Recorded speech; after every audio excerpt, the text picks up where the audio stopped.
Hello and welcome to the Yes You Coaching podcast. I'm your host, Anna Manning, and today we're going to be talking about my ulterior motive because I have a secret to tell you. And first off, I just want to say thank you for being with me. Thank you for having me in your ears or in your car or wherever you are right now. Thank you for bringing me with you.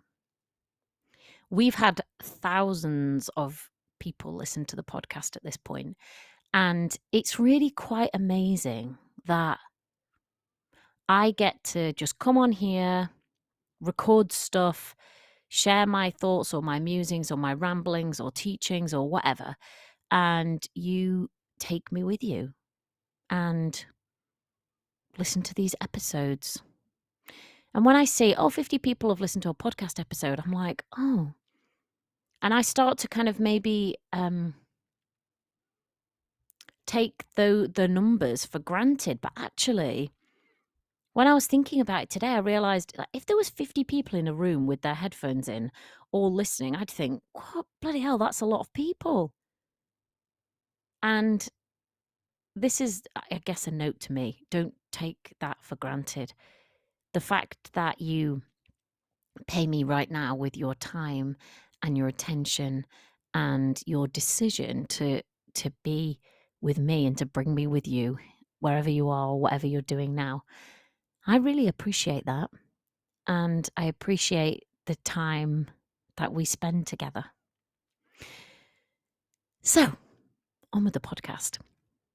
This one is about my ulterior motive. And I was thinking about it this week specifically because I started to work with a new client, and it reminded me that the reason that people often come to work with me is because they're in the midst of something right that very moment. They usually are in a situation where they don't feel as confident as they want to where they are, and they want to feel more confident. So they come to me essentially because right now it doesn't feel that good. The lack of confidence feels bad and they want to feel better now. And generally, they're looking at the job or the situation that's right in front of them at that minute. That's the point when they come to me. I need their help right now. I'm like in the midst of this thing. I'm about to get a promotion, or I just did, or my responsibilities have increased, or I have to do this thing and I haven't done it before. I don't know what to do. And that's the moment where somebody comes to me and they're like, I just don't feel that confident right now. And it feels bad. And can you help me? And I listen, of course, and I tell them, if I can, yes, I can help you. I can help you to feel better. I can help you to feel more confident. And that's true. I can do that. And I do that. But my secret, my ulterior motive is this. That person is thinking about the situation that they find themselves in, usually right at that moment. But I'm not just thinking about that. I'm thinking about how they could feel or what they could do over the course of a career, over the course of a lifetime with the work that we're going to do together. So the behavior change, the habit change, the rewiring of the brain that's going to happen, the patterns of thinking and behaving that somebody's going to embed in order to feel more confident are not just patterns that will be embedded for the period of the job or the challenge that they're facing right then. I know what they don't know. This is not just the stuff of right now. This is the stuff of a lifetime, a career and a life. And I also know this. And this kind of connects me to why I do what I do. Because I know that once you're feeling more confident and once you're feeling better, you won't just use that confidence to sit where you are right now and feel better, unless that's what you really want to do. But you probably don't. That's usually not what you want to do. At that moment, you want to feel more confident so you can perform better, do better where you are now. But that's not an end in itself. The end in itself is so much further away than that. And I'm thinking about what somebody could do if they're able to like transform the founts and have that solid foundation of confidence over the course of a lifetime, because I know that you won't just use it to sit there and feel better. I know that you'll use it to do something.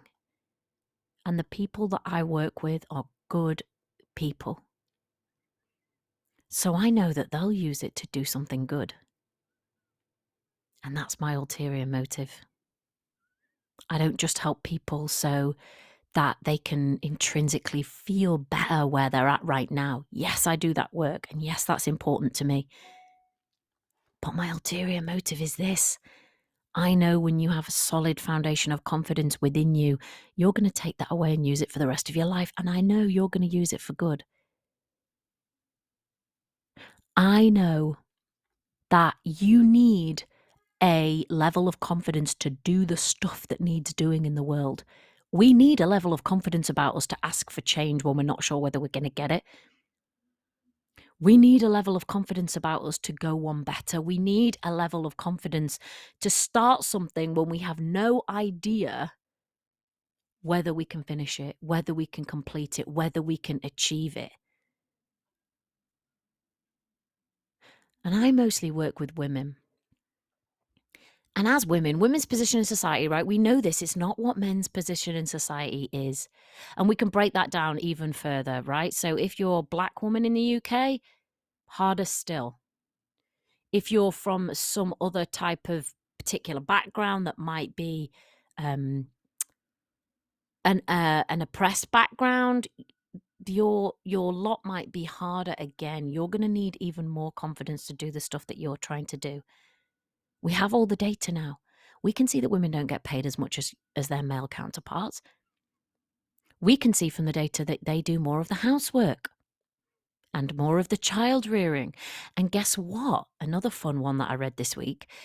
Women's income, if they are in a heterosexual relationship, so woman-man, women's income is expected to be spent, a higher proportion of women's income is expected to be spent on household items than a man's.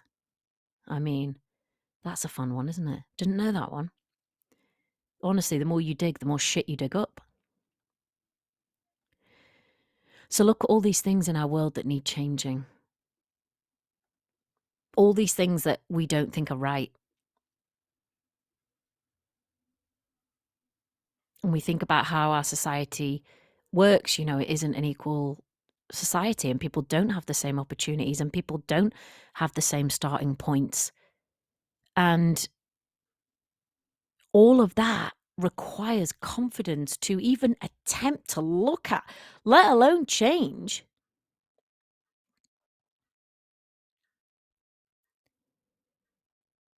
And when we think of this in our work world, like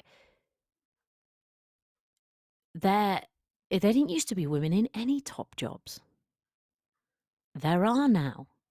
Not in the proportions that we expect, but they exist now.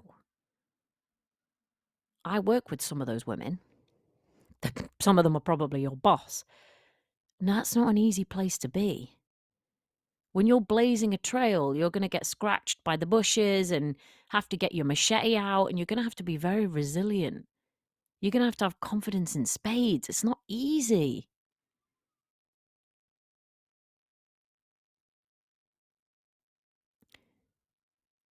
So part of the reason that I do what I do is because I know that those women need support and care and help to face things and process things and go again and again and again and again. Sometimes when things are stacked against them, or people are stacked against them.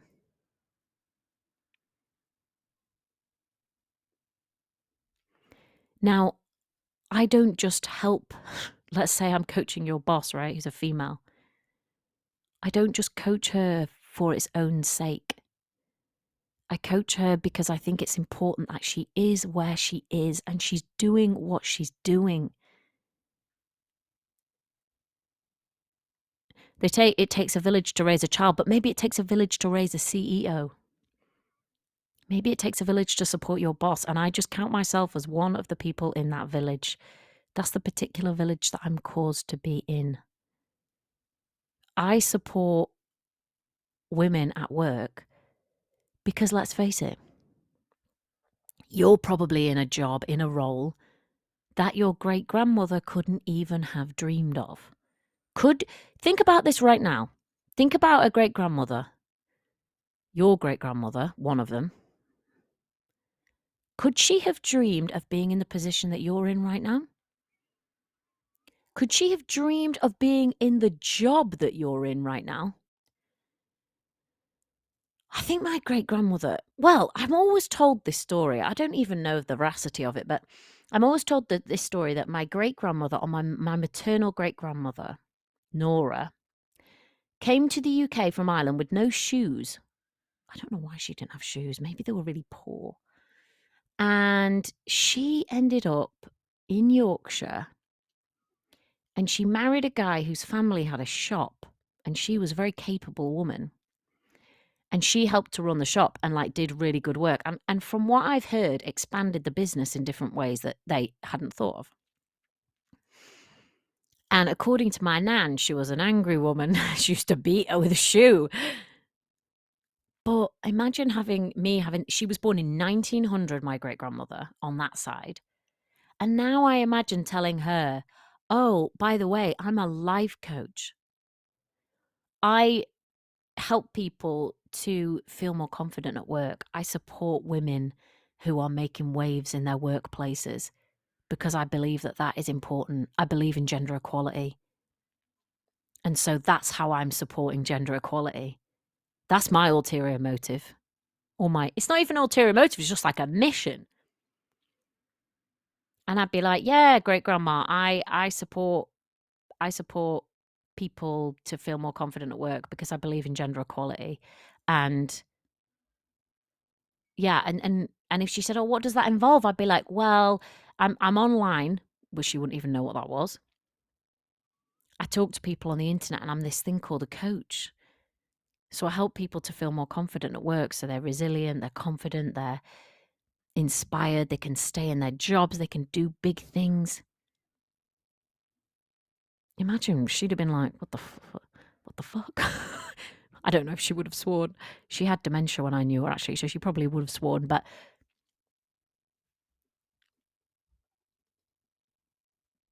could she have dreamed that she could have just started and run her own business? Could she have dreamed that she would have been able to get divorced, buy her own apartment in London, and set up her own business and make money? Could she have dreamed of that? My great-grandmother Nora with no shoes? I don't know. Somehow I doubt it. And that's not just an interesting story about my great-grandmother. That's to get you to think about like how far we've come in just one, two, I'm third generation on from that. What was your great-grandmother doing? And could she even have thought about doing what you're doing now? For most of us, that's a no. Look at the progress that we've made and the progress that we are yet to make. We can see the progress that we still need to make. And that progress is going to require what? Confidence. Everything you're going to do in your work life requires an element of confidence, or is going to be easier for you because you have a level of confidence. So my ulterior motive is this: helping you grow your confidence so you can go out and do all the cool shit that you want to do. For your family, for you, for your workplace, for your community, for your sex, for your race, whatever. When you move forward, you advance something. And when you have confidence, you move things forward. So if I help you in even a tiny, tiny little way to feel a bit more confident, then mission accomplished. My ulterior motive is served.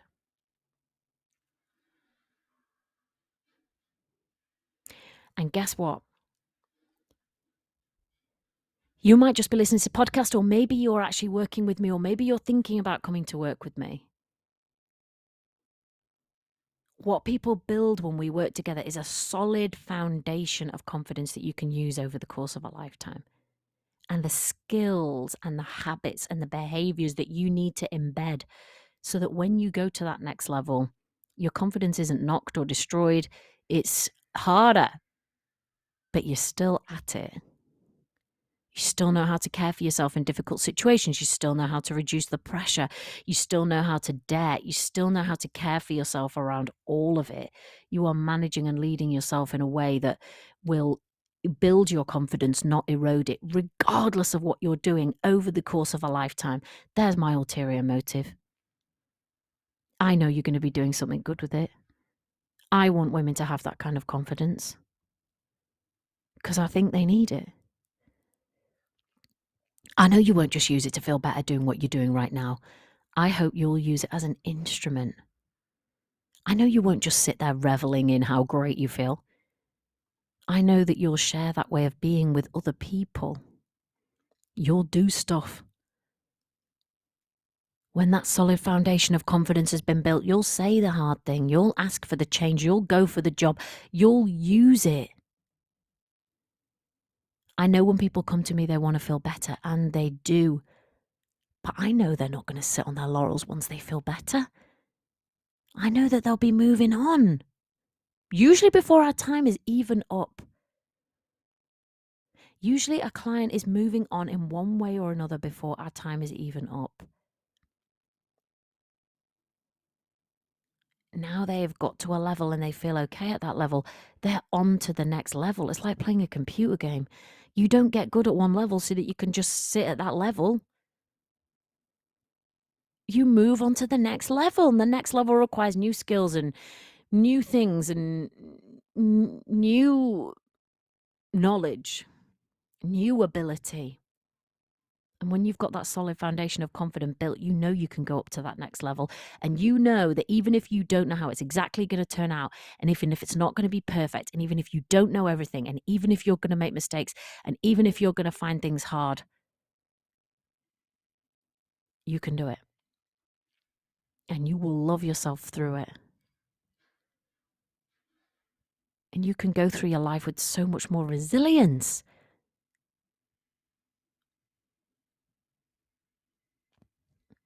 And when you do that, you're going to fulfill your potential. When you have a solid foundation of confidence built, you'll dare do the stuff you want to do. Make the changes that you want to make, be part of the movements that you want to be part of. You'll fulfill your potential. You'll start saying no. You'll start saying yes. Imagine a world full of humans that are fulfilling their potential. My dad always used to say, Anna, give of your gifts. And he was right. When we have that solid foundation of confidence inside us, when we know that no matter what, we're going to treat ourselves well and we're going to be okay, we can go out there and give of our gifts. We can fulfill our potential. So my job is to help you fulfill yours, whatever that means for you. Confidence is not an end in itself. It's there to serve you as an instrument for you to fulfill your potential. Your beautifully written individual potential is like no one else's. You are unique. There are things in this world that are only for you. Only for you to know. Only for you to do. Only for you to try because of your unique place in time, in space, in skills, in aptitude, all of it. You've arrived bang smack in the middle of your life with all of your past and your history and your ancestors and your knowledge and everything you've trained for. And all of those intersections make you completely unique. My ulterior motive is that you would fulfill your potential. And the way that I've chosen to help you to do that is by helping you to grow your confidence.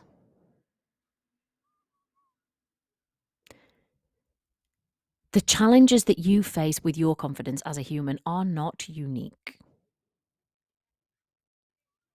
Some of the challenges that you face are societal, some of them are cultural, and some come from our hardwiring as humans, the way our brains are built in order to keep us safe.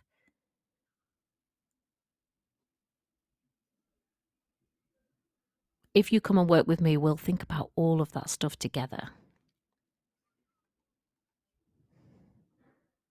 And as you continue to be in this podcast community and to listen with me, we'll think about all of that stuff together.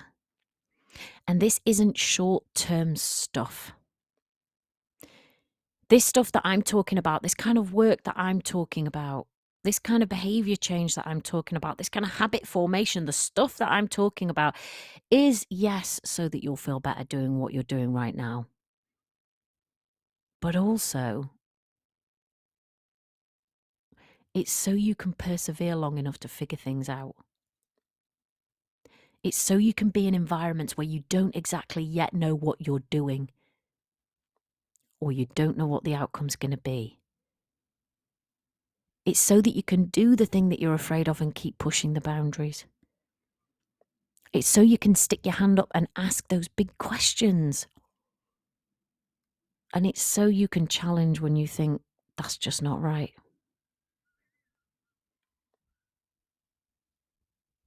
I want to teach you how to be in all of those places in a way that just feels slightly better. Is it ever going to feel amazing? Possibly not. I don't know about your human life, but mine, it feels hard to push the boundaries and try new things and go out of my comfort zone. I don't know if I'm ever going to revel in that in a way that it feels easy. But I know how to care for myself while I'm doing all of it so that it's possible, and it feels slightly better than it would. I want to teach you how to be in all of those places too, feeling a little bit better. Because if you're listening to this podcast, I'm guessing this is already you. I reckon you're probably already putting yourself in the places that feel difficult and that feel hard. And I'm guessing you're already challenging yourself. I think someone who probably is just fine has probably not looked up this podcast and certainly won't be listening to it at this point in the episode.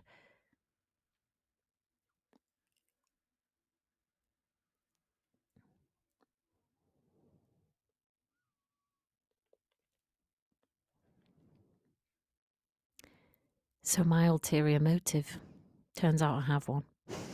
Although I didn't really realise I had one until I was on a walk this weekend. And I was thinking about this new client, the one that I spoke about at the beginning, and how they just want to feel better with where they are right now. And I'm going to help them to do that, guaranteed. But my ulterior motive is that solid foundation of confidence that they're going to build isn't just going to help them to sit where they are now. It's that it's a catalyst for them to do something with it. And it'll allow them to keep going and to keep putting up their hand and to see what they're made of and to say yes and to say no and to challenge.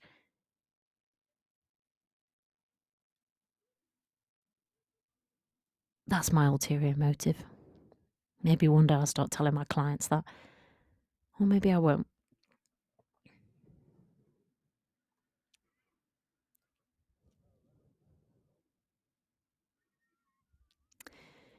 This week, actually, no, it was last week, but it was under a week ago, so I'll give that myself. We finished the current round of the Confident at Work program. And all the women in that program joined because they wanted to feel more confident in different ways. They all had different situations. They were in different, careers, different jobs. And they were reflecting on their time in the program and thinking about what they're going to take forward. And it was amazing listening to them reflect. They talked about the struggle.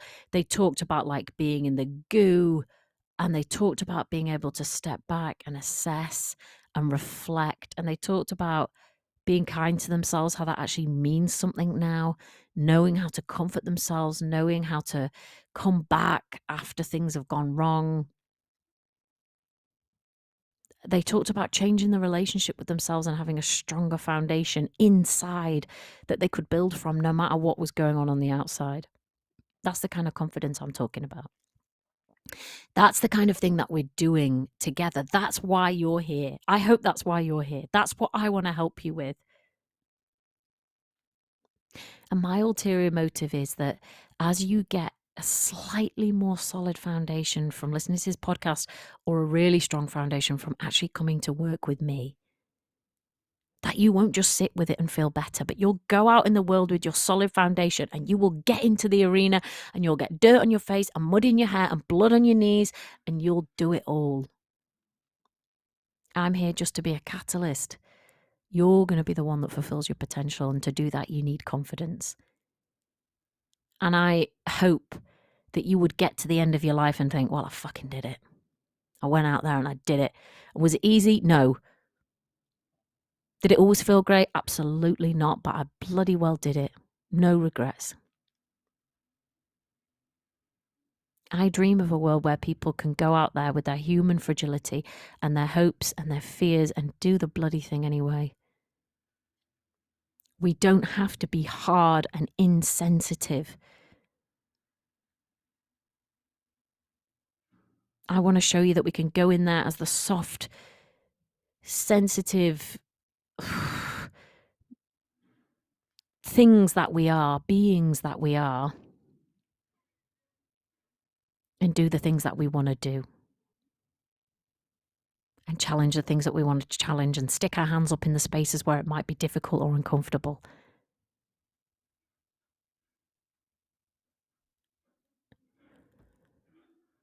This is the path of a lifetime as well, not just the path of a career. And this confidence is for the whole of life, not just for work.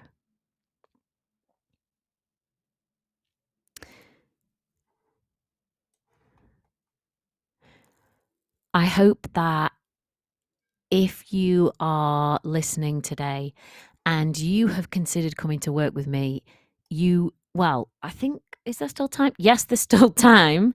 You can hop on and join in the Confident at Work program, where we're going to work on your confidence for 3 months. And you fragile human, will discover you're not so fragile. And we'll do all the work that you need to go out there and say what you want and be what you want and do what you want. And I'm going to help you with the confidence to do it all, because I want you to fulfill your potential. And I want, my ulterior motive is that you'll go out and use all that to do something good, whatever that means for you and to you in your life. I will leave a link in the show notes. Check out the program, and you can hop on into the group or the individual option before we close. All right, that's all I have for you this week, and I will see you in next week's episode. Bye.